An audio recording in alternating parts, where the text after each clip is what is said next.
మా అక్క కొడుకు నా మేనల్లుడు.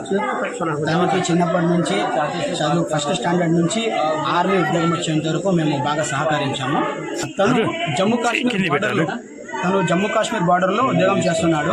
తనకు మొదటిగా ఉద్యోగం వచ్చినప్పుడు నాసిక్లో తను ట్రైనింగ్ తీసుకున్నాడు 6 months. నాసిక్లో ట్రైనింగ్ అయిన తర్వాత అస్సాంకి జాబ్ పోస్టింగ్ ఇచ్చారనమాట. అస్సాంలో 1 year జాబ్ చేశాడు. ఆ అస్సాంలో 1 year జాబ్ చేసిన తర్వాత మళ్ళా పంజాబ్కి ట్రాన్స్ఫర్ చేశారనమాట. పంజాబ్లో జాబ్ చేస్తూ మొన్న అంటే 2 days బ్యాక్ జమ్మూ కాశ్మీర్ బార్డర్కి అక్కడ వెళ్ళాలి అని తను మాకు ఫోన్ చేసి చెప్పాడు. నిన్న కూడా మాతో బాగానే మాట్లాడాడు.